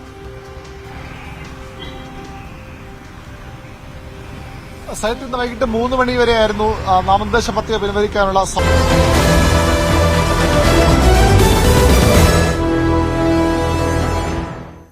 വിവാദ സിനിമ ദ കേരള സ്റ്റോറി പ്രദർശിപ്പിച്ച് താമരശ്ശേരി രൂപതയും താമരശ്ശേരി രൂപതയ്ക്ക് കീഴിലുള്ള ഇടവകകളിലെ കുടുംബ കൂട്ടായ്മകളിലാണ് ചിത്രം പ്രദർശിപ്പിച്ചത്. വിശ്വോത്സവത്തിന്റെ ഭാഗമായി ഇടുക്കി രൂപതയും ചിത്രം പ്രദർശിപ്പിച്ചിരുന്നു. MS അനീഷ് കുമാർ വാർത്തയുടെ വിശദാംശങ്ങളുമായി ചേരുന്നുണ്ട്. അനീഷ്, ഈ ചിത്രം പ്രദർശിപ്പിച്ചതിൻ്റെ ന്യായീകരണമുണ്ടായിരുന്നു ഇടുക്കി രൂപതയ്ക്ക്. ഒന്ന്, ഈ അവധിക്കാലത്ത് സൺഡേ സ്കൂൾ വിദ്യാർത്ഥികൾക്ക് വേണ്ടി ക്യാമ്പ് സംഘടിപ്പിക്കാറുണ്ട്. അതിൽ പ്രണയചതിയായിരുന്നു വിഷയം. അതുമായി ബന്ധപ്പെട്ട ഒരു സിനിമ പ്രദർശിപ്പിക്കുകയും അതിൻ്റെ നിരൂപണം തയ്യാറാക്കാൻ കുട്ടികളോട് ആവശ്യപ്പെടുകയുമാണ് ചെയ്തത് എന്നതായിരുന്നു ഇടുക്കി രൂപതയുടെ പ്രതികരണം. ഇതിപ്പോൾ ഈ കുടുംബ കൂട്ടായ്മയിൽ ഇങ്ങനെ സിനിമ പ്രദർശിപ്പിക്കുമ്പോൾ താമരശ്ശേരി രൂപത ഇതിന് എന്ത് കാരണം ആണ് പറയുന്നത്? അങ്ങനെ ഒരു പ്രതികരണം രൂപതയുടെ ഭാഗത്ത് നിന്നുണ്ടായിട്ടുണ്ടോ?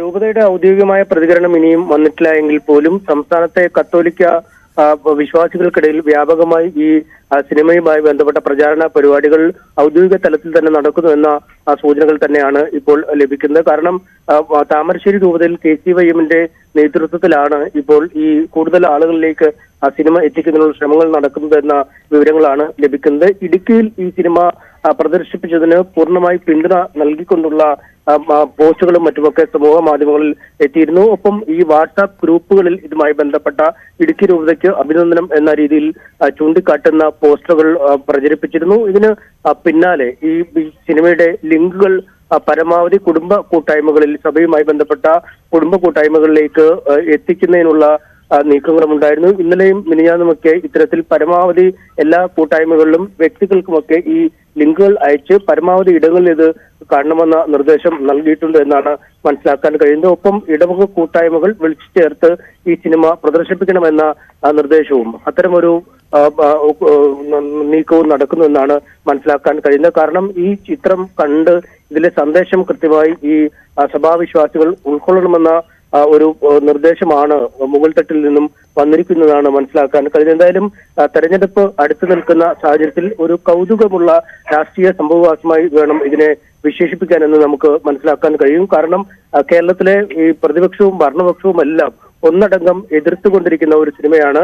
കേരളത്തിനെതിരായ മോശമായ ചിത്രീകരണം നടക്കുന്നു, അല്ലെങ്കിൽ ഒരു പ്രൊപ്പഗണ്ട സിനിമയാണ് ഇത് പുറത്ത് എത്തുന്നത് എന്നും പറഞ്ഞിരുന്നു. കഴിഞ്ഞ ദിവസം ഈ ചിത്രവുമായി ബന്ധപ്പെട്ട ചിത്രം റിലീസ് ചെയ്ത സമയത്തൊക്കെ വലിയ ചർച്ചകൾ ഉയർന്നിരുന്നു. ഇതിനെതിരെ മുഖ്യമന്ത്രിയും പ്രതിപക്ഷ നേതാവും ഒന്നടങ്കം രംഗത്തെത്തിയിരുന്നു. സമൂഹ മാധ്യമങ്ങളിലടക്കം വലിയ ചർച്ചകൾ നടന്നിരുന്നു. ഇതിന് പിന്നാലെ ആ ചിത്രം ഈ ദൂരദർശനിൽ പ്രദർശിപ്പിക്കുന്നതുമായി ബന്ധപ്പെട്ട ദൂരദർശൻ അധികൃതർ സമൂഹ മാധ്യമങ്ങളിൽ കുറിപ്പ് പങ്കിട്ടതോടെയാണ് പിന്നീട് വീണ്ടും ഇത് സജീവമായി ചർച്ചാ വിഷയമാവുകയും പിന്നീട് ഈ ദൂരദർശന്റെ ഈ നീക്കത്തിനെതിരായുള്ള പ്രതിഷേധം അലയോ അടിക്കുകയൊക്കെ ചെയ്തു. എന്തായാലും ഇതിന് ശേഷമാണ്, ഈ ദൂരദർശന്റെ പ്രദർശനത്തിന് ശേഷമാണ് തൊട്ടു പിന്നാലെ ഇപ്പോൾ ക്രൈസ്തവ സഭകൾ, പ്രത്യേകിച്ചും കത്തോലിക്ക സഭ നേരിട്ട് തന്നെ ചിത്രം വിശ്വാസികളിലേക്ക് എത്തിക്കാനുള്ള ഒരു നീക്കവും നടത്തുന്നത്. അഭിലാഷ്. റൈറ്റ്. വാർത്തയുടെ വിശദാംശങ്ങളാണ് MS അനീഷ് കുമാർ നൽകിയത്. കൂടുതൽ തെരഞ്ഞെടുപ്പ് വാർത്തകളിലേക്ക്.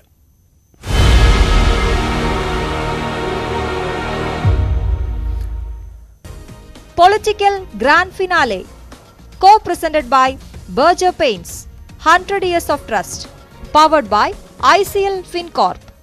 ICL FinCorp, the intelligent choice. Lok Sabha തെരഞ്ഞെടുപ്പിൽ സംസ്ഥാനം പോളിംഗ് ബൂത്തിലേക്ക് നീങ്ങാൻ ഇനി 17 ദിവസം മാത്രമാണ് ശേഷിക്കുന്നത്. പ്രചാരണത്തിനായി കൂടുതൽ ദേശീയ നേതാക്കൾ വരും ദിവസങ്ങളിൽ സംസ്ഥാനത്തേക്ക് എത്തും. പത്രിക പിൻവലിക്കാനുള്ള സമയപരിധി ഇന്നലെ അവസാനിച്ചതോടെ 20 മണ്ഡലങ്ങളിലായി 194 സ്ഥാനാർത്ഥികൾ ആണ് മത്സര രംഗത്ത് ഉള്ളത്. പല മണ്ഡലങ്ങളിലും അപരന്മാർ ഭീഷണിയായി തന്നെ തുടരുന്ന സാഹചര്യമാണുള്ളത്. VV അരുൺ ആണ് ചേരുന്നത്. അരുൺ, ഇപ്പോൾ ചിത്രം വ്യക്തമാണ്, പക്ഷേ മുഖ്യധാര രാഷ്ട്രീയ പാർട്ടികളുടെ സ്ഥാനാർത്ഥികൾ ആരൊക്കെ എന്നത് നേരത്തെയും നമുക്ക് അറിയാവുന്ന ഒന്നായിരുന്നു. ഇനിയിപ്പോൾ 2 ആഴ്ച മാത്രമാണ് സമയം. അതുകൊണ്ട് തന്നെ പ്രചാരണം ഏത് തരത്തിലാണ് മുന്നണികൾ മാറ്റിപ്പിടിക്കുന്നത്?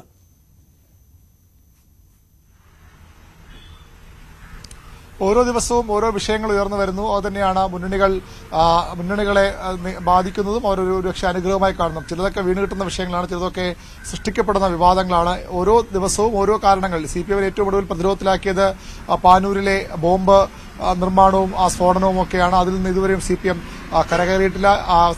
നേതാക്കൾ പൂർണ്ണമായും ഈ പ്രതികളെ തള്ളിപ്പറയുമ്പോഴും ചില ബന്ധങ്ങൾ ഇപ്പോഴും CPM-ഉമായും DYFI-യുമായും ഒക്കെ ഈ പ്രതികൾക്കുണ്ട് തരത്തിലുള്ള സൂചനകൾ, വാർത്തകൾ, തെളിവുകൾ പുറത്തുവരുന്നു. CPM-നെ ആ രീതിയിൽ പ്രതിസന്ധിയിലാക്കുന്നുണ്ട്. ഇപ്പോൾ ഏറ്റവും പ്രധാനപ്പെട്ട മറ്റൊരു വിഷയം ഉയർന്നു വരാനിടയുള്ളത്, സംസ്ഥാനത്ത് സാധാരണ വിഷു, ഈസ്റ്റർ, റംസാൻ ചന്തകൾ എല്ലാ കാലത്തും തുടങ്ങാറുണ്ട്. കൺസ്യൂമർ ഫെഡും അതുപോലെ സിവിൽ സപ്ലൈസ് വകുപ്പും ഒക്കെ തുടങ്ങാറുണ്ട്. പക്ഷേ ഇത്തവണ തുടങ്ങിയിട്ടില്ല. സിവിൽ സപ്ലൈസ് വകുപ്പിന്റെ പിടിപ്പ് കിടന്ന വിമർശനം പ്രതിപക്ഷം എത്തുമ്പോൾ സർക്കാർ അതിനെ നേരിടുന്ന മറ്റു തരത്തിലാണ്. തെരഞ്ഞെടുപ്പ് കമ്മീഷന്റെ വിലക്കുണ്ട്. ഈ റംസാൻ, ഈസ്റ്റർ ചന്ത തുടങ്ങുന്നതിനുള്ള വിലക്ക് തെരഞ്ഞെടുപ്പ് കമ്മീഷൻ ഏർപ്പെടുത്തിയിട്ടുണ്ട്. അതാണ് സർക്കാർ ആയുധമാക്കുന്നത്. അത് നീക്കണമെന്നാവശ്യപ്പെട്ട് കോടതിയെ സർക്കാർ സമീപിച്ചിട്ടുണ്ട്. അത് പ്രതിപക്ഷത്തിന്റെയും BJP-യുടെയും കത്തുകളുടെ അടിസ്ഥാനത്തിലാണ് അത്തരമൊരു നടപടിയിലേക്ക് തെരഞ്ഞെടുപ്പ് കമ്മീഷൻ പോയതെന്ന വിമർശനമാണ് പ്രധാനമായും സർക്കാർ കേന്ദ്രങ്ങൾ മുന്നോട്ട് വയ്ക്കുന്നത്. പെരുമാറ്റച്ചട്ടം ഉള്ളതുകൊണ്ട് തന്നെ തുടങ്ങാൻ സാധിക്കുന്നില്ല. അതിന് കാരണക്കാർ ഇവിടുത്തെ പ്രതിപക്ഷവും BJP-യുമാണെന്ന് സർക്കാർ കേന്ദ്രങ്ങൾ വാദിക്കുന്നു. അതിനെതിരെ കോടതിയെ സമീപിക്കാനുമൊക്കെ സർക്കാർ ആലോചിക്കുന്നുണ്ട്. ആ നടപടികളിലേക്ക് സർക്കാർ പോകുന്നുമുണ്ട്. എന്നാൽ ഇപ്പോൾ ആ ഒരു വലിയ പ്രതിസന്ധിയായി അത്തരം വിമർശനമായി ഉയർന്നു വന്ന സാഹചര്യത്തിൽ പ്രതിപക്ഷം അടവ് മാറ്റിപ്പിടിക്കുകയാണ്. ഇപ്പോൾ പ്രതിപക്ഷ നേതാവ് VD സതീശൻ മുഖ്യ തെരഞ്ഞെടുപ്പ് ഓഫീസർക്ക് കത്ത് നൽകി വിഷു റമദാൻ ചന്തകൾ ആരംഭിക്കാൻ കൺസ്യൂമർ ഫെഡിന് അനുമതി നൽകണമെന്ന് ആവശ്യപ്പെട്ടാണ് പ്രതിപക്ഷ നേതാവിന്റെ കത്ത്. പൊതുവിലെ വിപണിയിൽ അവശ്യ സാധനങ്ങളുടെ വില കുതിക്കുന്ന സാഹചര്യത്തിൽ വിഷു റമദാൻ ചന്തകൾ സാധാരണക്കാർക്ക് ആശ്വാസമാകും. ഇത് തെരഞ്ഞെടുപ്പ് പെരുമാറ്റച്ചട്ടം ലംഘനമല്ലെന്ന് പ്രതിപക്ഷ നേതാവ് തന്നെ മുഖ്യ തെരഞ്ഞെടുപ്പ് ഓഫീസർക്ക് നൽകിയ കത്തിൽ ചൂണ്ടിക്കാട്ടുന്നു. ഉത്തരവാദിത്തങ്ങൾ സർക്കാർ ഒളിച്ചോടുകയാണ്. പെരുമാറ്റച്ചട്ടത്തിന്റെ പേരിൽ സർക്കാർ ജനങ്ങളെ കബളിപ്പിക്കുന്നു എന്നാണ് പ്രതിപക്ഷത്തിന്റെ ആരോപണം. അതായത് സർക്കാർ സ്വാഭാവികമായും ഈ ചന്ത ആരംഭിക്കാൻ കഴിയാത്തതിന് കാരണം പെരുമാറ്റച്ചട്ടത്തിന്റെ പരിധി, പെരുമാറ്റച്ചട്ടത്തിന്റെ വാളോങ്ങിക്കൊണ്ട് മുഖ്യ തെരഞ്ഞെടുപ്പ് ഓഫീസർ വിലക്കിയതാണ്. തെരഞ്ഞെടുപ്പ് ഓഫീസ് വിലക്കിയതെന്ന കാരണം പറയുമ്പോൾ പ്രതിപക്ഷം അങ്ങനെയെങ്കിൽ ആ വിലക്ക് നീക്കണമെന്നാവശ്യപ്പെട്ട് തെരഞ്ഞെടുപ്പ് കമ്മീഷനെ സമീപിച്ചിരിക്കുകയാണ്. അത്തരമൊരു രസകരമായ വളരെ പ്രധാനപ്പെട്ട രാഷ്ട്രീയ സാഹചര്യം കൂടി സംസ്ഥാനത്ത് ഉരുത്തിരിയുന്നുണ്ട്. വളരെ പ്രധാനപ്പെട്ട ഒരു ചർച്ചാ വിഷയമായി വരും ദിവസങ്ങളിൽ അത് മാറുമെന്നും ഉറപ്പാണ്. മറ്റു നേരത്തെയുള്ള വിഷയങ്ങൾ അതേപടി സംസ്ഥാനത്ത് നിലനിൽക്കുന്നു. ഇവിടെ സൂചിപ്പിച്ച പോലെ ഓരോ ശക്തമായ പോരിലേക്ക് കാര്യങ്ങൾ പോകുമ്പോൾ ഓരോ ദിവസവും രാഷ്ട്രീയ പാർട്ടികൾക്ക് പുതിയ വിഷയങ്ങൾ വീണ് കിട്ടുന്നു, ചിലവ സൃഷ്ടിക്കപ്പെടുകയും ചെയ്യുന്നു. അരുൺ സൂചിപ്പിച്ചതുപോലെ വ്യത്യസ്തമായ വിഷയങ്ങളാണ്, ചിലത് വീണ് കിട്ടുന്ന വിഷയങ്ങളാണ്. അങ്ങനെ വീണ് കിട്ടിയ ഒരു വിഷയമായിരുന്നു SDPI വിഷയം. ഡീൽ ഉറപ്പിച്ച ശേഷമാണ് SDPI വോട്ട് വേണ്ട എന്ന് കോൺഗ്രസ് പറഞ്ഞത് എന്നാണ് കൊല്ലത്തെ NDA സ്ഥാനാർത്ഥി G കൃഷ്ണകുമാർ പറയുന്നത്. കോൺഗ്രസ് അധികാരത്തിലെത്തിയാൽ PFI നിരോധനം നീക്കുമെന്ന സന്ദേശമാണ് നൽകുന്നത്. പരാജയ ഭീതി മൂലമാണ് തീവ്രവാദ വോട്ട് വേണമെന്ന് പ്രേമചന്ദ്രൻ പറഞ്ഞത്. നാട്ടിൽ അരാജകത്വം സൃഷ്ടിക്കാനാണ് ശ്രമം എന്നും രാജ്യസ്നേഹികൾ അതിന് മറുപടി നൽകുമെന്നും കൃഷ്ണകുമാർ പറഞ്ഞു. അല്ല, അനുകൂലമല്ലാത്തത് കൊണ്ടാണ് എനിക്ക് ആരുടെ വോട്ടും ഞാൻ സ്വീകരിക്കുന്നു പറയുന്നത്. കാരണം നന്മ ആഗ്രഹിക്കുന്ന, രാജ്യപുരോഗതി ആഗ്രഹിക്കുന്ന, നരേന്ദ്രമോദിയുടെ വീക്ഷണങ്ങൾ അതുപോലെ ഇവിടെ വരണം എന്ന് ആഗ്രഹിക്കുന്ന ജനങ്ങൾ ഇത്തവണ NDA സ്ഥാനാർത്ഥി ഇവിടെ നിന്ന് വിജയിപ്പിക്കുന്നു ഉറപ്പുള്ളത് കൊണ്ടാണ് ഇത്തരം ചിത്രശക്തികളുടെ വോട്ട് രണ്ട് കൈ നീട്ടി സ്വീകരിക്കുന്നത്. നമ്മൾ കുറച്ച് പുറകോട്ടൊന്ന് പോകണം. കർണാടകത്തിൽ കോൺഗ്രസ് ഭരണം വന്നപ്പോൾ ആദ്യം ചെയ്ത ഒരു പ്രവൃത്തികളൊന്ന് വികസനവുമായി ബന്ധപ്പെട്ടല്ല. ഈ കൊല്ലം ജില്ലയിൽ തീവ്രവാദത്തിൻ്റെ വിത്ത് പടർന്ന, അതായത് വിത്തിട്ട് ഇവിടെ ഏറ്റവും കൂടുതൽ വളർത്തിയ മദിനി എന്ന വ്യക്തിയെ ജയിലിൽ നിന്ന് പുറത്തു കൊണ്ടുവരാനുള്ള ബില്ല് പാസ്സാക്കുക എല്ലാവരും കൂടി ചേർന്ന് കോൺഗ്രസ്. അതേ UDF സെറ്റപ്പിനകത്ത് നിൽക്കുന്നൊരു വ്യക്തിയാണ് ശ്രീ പ്രേമചന്ദ്രൻ. ഈ കോൺഗ്രസ് വേണ്ടെന്നൊക്കെ പറയുന്നില്ല, അത് 2 ദിവസം കഴിഞ്ഞ് ആലോചിച്ചെടുത്തിട്ട് ഒരു ഡീൽ ഉണ്ടാക്കിയതിന് ശേഷം ഉണ്ടാക്കിയ ഇതാണ്. അപ്പോൾ പ്രേമചന്ദ്രന് വ്യക്തമായിട്ട് മനസ്സിലായിരിക്കുന്നു ഇത്തവണ ഇദ്ദേഹം ഇവിടെ പരാജയം മണത്തു തുടങ്ങി. ഏത് തരത്തിലുള്ള വോട്ടുകളും പിടിക്കുക. കാരണം ഇതുവരെ അദ്ദേഹത്തിന് വോട്ട് ചെയ്തിരുന്നത് മനസ്സിലാക്കി പ്രേമചന്ദ്രനെ വിജയിപ്പിച്ചിട്ട് ഇവിടെ ഒന്നും നേടാനില്ല. അപ്പോൾ വോട്ടുകൾ കുറയുന്നു എന്നുള്ള പരാജയം വന്നപ്പോഴത്തേക്ക് ഏത് തീവ്രവാദ ശക്തിയുടെ വോട്ടും ഞാൻ വാങ്ങിക്കും. ഇതാണിത്. അതായത് ഇതിൽ നിന്ന് പോകുന്ന സന്ദേശം എന്ന് വെച്ച് കഴിഞ്ഞാൽ ഇവിടെ നിരോധിക്കപ്പെട്ട PFIയെയും അതിൻ്റെ നേതാക്കളെയും ആ നിരോധനം പിൻവലിക്കും, അവരുടെ നേതാക്കളെ തിരിച്ചു കൊണ്ടുവരും, കേരളത്തിൽ അരാജകത്വത്തിന് വഴിയുണ്ടാക്കുന്നതാണ് ഈ പ്രസ്താവനയിലൂടെ സാധാരണ ജനങ്ങൾ മനസ്സിലാക്കുന്നതാണ് ഞാൻ ജനങ്ങളിത് മനസ്സിലാക്കിയെടുത്തത്. കാരണം ജനങ്ങളൊരു ഭയപ്പാടിലാണ്. കാരണം ഇവിടെ ഒരു സമാധാന അന്തരീക്ഷമുണ്ട്. അതിനെ ഇല്ലാതാക്കാൻ ഈ പ്രസ്താവന ഇതിന് വളരെയധികം ഒരു ശക്തി പകരുന്ന സംഭവമാണ്. അതുകൊണ്ട് ഇത്തരം നടപടികളിൽ നിന്ന് എല്ലാ നേതാക്കളും മാറണം. കാരണം വെച്ച് കഴിഞ്ഞാൽ തീവ്രവാദ ശക്തിയല്ല നമുക്ക് വേണ്ടത്. ഇവിടെ നമുക്കിവിടെ രാജ്യ പുരോഗതിക്ക് ആരൊക്കെ നമ്മുടെ കൂടെ നിൽക്കുന്നു അവരുടെ വോട്ട് വാങ്ങിക്കാം, നമ്മുടെ എതിർ ശക്തിയാണെങ്കിൽ നമുക്ക് വാങ്ങിക്കാം. പക്ഷേ ഇത് എല്ലാവർക്കും അറിയാം PFIയുടെ രാഷ്ട്രീയ മുഖമാണ് SDPI. അപ്പോൾ അവരുടെ വോട്ട് വാങ്ങുന്നു എന്ന് വെച്ചാൽ ഇവിടെ ജയിച്ചു കഴിഞ്ഞാൽ ആദ്യം തന്നെ, അതായത് കോൺഗ്രസ് ജയിച്ചു വന്നാൽ ഞങ്ങൾ നിങ്ങളുടെ നിരോധനം പിൻവലിക്കാമെന്നാണ് ഇതിലൂടെ കൊടുക്കുന്ന സന്ദേശം. SDPI നിരോധിച്ചിട്ടില്ലല്ലോ. SDPI നിരോധിച്ചിട്ടില്ല, അത് ഇലക്ഷൻ കമ്മീഷൻ നടപടി എടുക്കേണ്ടത്. PFI നിരോധിച്ചിരിക്കുകയാണ്. അവരുടെ രാഷ്ട്രീയ മുഖമാണ് SDPI എന്ന് എല്ലാവർക്കും അറിയാം. അപ്പോൾ റൈറ്റ്, എന്തായാലും കൂടുതൽ നേതാക്കളുടെ പ്രതികരണങ്ങൾ ഉൾപ്പെടെ ഞങ്ങളുടെ വാർത്താ സംഘം പ്രത്യേകിച്ച് തെരഞ്ഞെടുപ്പ് പശ്ചാത്തലത്തിൽ എല്ലാ മണ്ഡലങ്ങളിലൂടെയും പര്യടനം നടത്തുന്നുണ്ട്. അത് 11:30 ഇലക്ഷൻ വൈബ്സിൽ കൂടുതലായി ഉൾപ്പെടുത്താം. തെരഞ്ഞെടുപ്പ് കാലത്തിന്റെ ആവേശത്തിലും ഓർമ്മയിലുമാണ് പത്തനംതിട്ടയിലെ മുതിർന്ന വോട്ടറായ ചന്ദനപ്പള്ളി സ്വദേശി ശോശാമ സക്കറിയ. 102 വയസ്സിലെ വിശ്രമ ജീവിതത്തിലും കൃത്യമായ രാഷ്ട്രീയവും ശോശാമയ്ക്കുണ്ട്. പത്തനംതിട്ട മണ്ഡലത്തിലെ മുതിർന്ന വോട്ടറാണ് ശോശാമ സക്കറിയ. പ്രായം 102 കഴിഞ്ഞെങ്കിലും തിരഞ്ഞെടുപ്പ് ആവേശത്തിന് ഒട്ടും കുറവില്ല. 20-ാം വയസ്സിലാണ് ശോശാമ ആദ്യ വോട്ട് രേഖപ്പെടുത്തിയത്. അന്നു മുതൽ ഇന്നുവരെയുള്ള എല്ലാ തിരഞ്ഞെടുപ്പിലും മുടങ്ങാതെ വോട്ട് ചെയ്യുന്നുമുണ്ട്. കൃത്യമായ രാഷ്ട്രീയവുമുണ്ട്. ഈ സീനിയർ വോട്ടർ കോൺഗ്രസ് സ്ഥാനാർത്ഥിക്കാണ് വോട്ട് ചെയ്യുന്നത്. സത്യത്തിൽ ചെയ്യാനുള്ള കഴിവുണ്ട്, അന്ന് ചെയ്യും. ഇപ്പം പിന്നെ എങ്ങനോ ആരോ പറയുന്ന എന്ന് ഓർമ്മയില്ല. ഏത് പാർട്ടിക്ക് സ്ഥിരമായിട്ട് വോട്ട് ചെയ്യുന്നത്? ഏത് പാർട്ടിക്കാണ് വോട്ട് ചെയ്യുന്നത്? കോൺഗ്രസിന് ചെയ്തു, കോൺഗ്രസിന് വോട്ട് ചെയ്യും. രാഷ്ട്രീയ നേതാക്കളിൽ മുൻ മുഖ്യമന്ത്രി ഉമ്മൻചാണ്ടിയെയാണ് ഇഷ്ടം. ഉമ്മൻചാണ്ടിയുടെ വിയോഗം വേദനിപ്പിച്ചു. അയാൾ നല്ലൊരു മനുഷ്യനായിരുന്നു. അയാളെ ചത്തപ്പം വിഷമം കാണും, നല്ല സങ്കടമാണ്. പോയല്ലോ എന്നുള്ളൊരു വിഷമം. പ്രായത്തിന്റെ അവശതകൾ ഉണ്ടെങ്കിലും കാര്യമായ അസുഖങ്ങൾ ഒന്നുമില്ലെന്ന് മക്കൾ പറയുന്നു. അങ്ങനെയുള്ള കുഴപ്പങ്ങളൊന്നുമില്ല. ഇത്രയും അസുഖമാണെങ്കിൽ അമ്മ കൈ എങ്ങാണ്ടൊന്ന് ഒടിഞ്ഞപ്പോൾ ഒരു 10 ദിവസം എങ്ങാണ്ട് ആശുപത്രിയിൽ അഡ്മിറ്റ് ആയിട്ടുണ്ട് എൻ്റെ ഓർമ്മയിൽ. പിന്നെ ഈ കണ്ണ് ഓപ്പറേഷൻ ചെയ്യുന്ന സമയത്ത് പരിമലയിൽ 5 ദിവസം ആകാണ്ട്, ഇത്രയല്ലാതെ ആശുപത്രിക്ക് പോയിട്ടേ ഇല്ല. കൊച്ചുമക്കളോടൊപ്പം ക്രിക്കറ്റ് കാണുന്നതാണ് ഏറെ ഇഷ്ടം. 8 പതിറ്റാണ്ട് വോട്ട് ചെയ്ത ശോശാമയെ മുൻ ജില്ലാ കളക്ടർ ദിവ്യ S. അയ്യർ നേരിട്ടെത്തി അനുമോദിച്ചിരുന്നു. UDF സ്ഥാനാർത്ഥി ആന്റോ ആന്റണി നേരിട്ടെത്തി വോട്ട് അഭ്യർത്ഥിക്കുകയും പൊന്നാട അണിയിക്കുകയും ചെയ്തു. ന്യൂസ് 18 പത്തനംതിട്ട.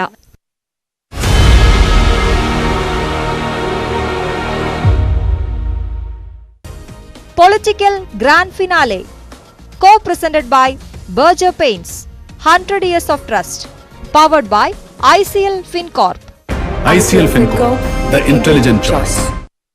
ശോശാമയെ പോലുള്ളവർ ഇത്തരം അനുഭവങ്ങൾ പങ്കുവയ്ക്കുമ്പോൾ CPM-നെ പ്രതിരോധത്തിലാക്കിയ ഒന്നായിരുന്നു പാനൂരിലെ ബോംബ് സ്ഫോടനം. ഈ സ്ഫോടന കേസിൽ പങ്കില്ല എന്ന് ആവർത്തിക്കുമ്പോഴും DYFI പ്രവർത്തകർ പ്രതിസ്ഥാനത്ത് വരുന്നത് CPM-നെ പ്രതിരോധത്തിലാക്കുകയാണ്. സ്ഫോടനം CPM-നെതിരെ തെരഞ്ഞെടുപ്പ് ആയുധമാക്കുകയാണ് UDF. DYFI പ്രാദേശിക നേതാവ് ഷാജൽ ഉൾപ്പെടെ കേസിൽ മുഴുവൻ പ്രതികളും പിടിയിലായി എന്നാണ് പോലീസ് അറിയിച്ചിട്ടുള്ളത്.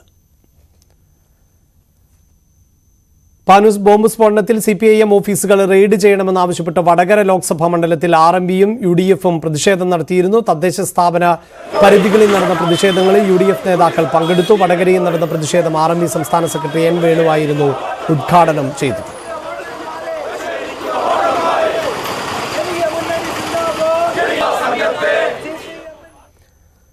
Southern multi state corporate credit and multipurpose society ലിമിറ്റഡിന്റെ പ്രൊമോഷണൽ ലോഞ്ച് തൃശൂർ ഗ്രാൻഡ് ഹയാത്തിൽ നടന്നു.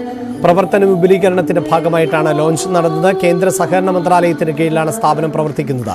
Manappuram group chairman VP Nandakumar ഉദ്ഘാടനം ചെയ്തു. ചടങ്ങിൽ പ്രമുഖ സംഗീത സംവിധായകൻ ഔസേപ്പച്ചൻ ലോഗോ പ്രകാശനം ചെയ്തു.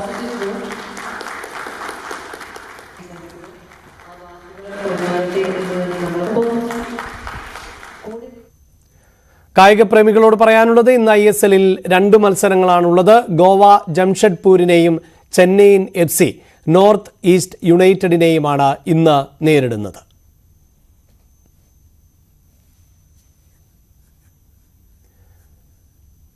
IPL-ൽ 1 മത്സരമാണ് ഉള്ളത്. അത് പഞ്ചാബും ഹൈദരാബാദും തമ്മിലാണ്. മത്സരം മൊഹാലിയിലാണ് നടക്കുക.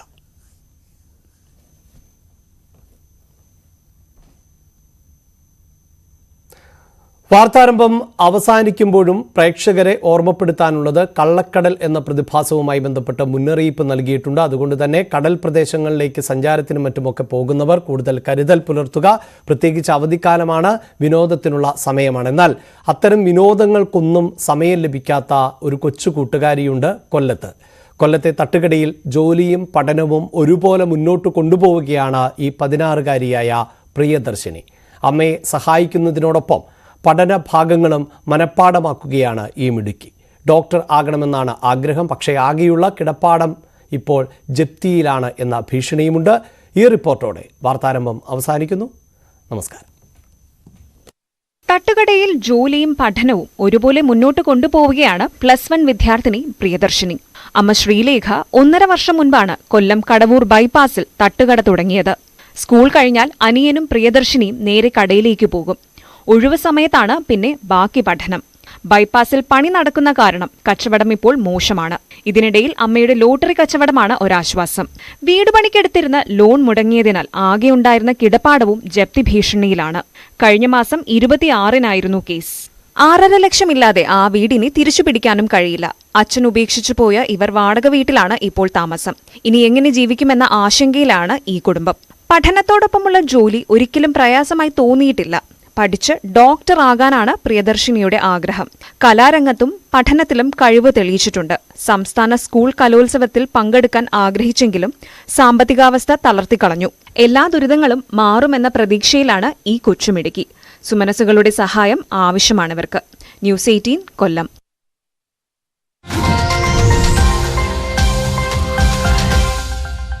고분은 글립지마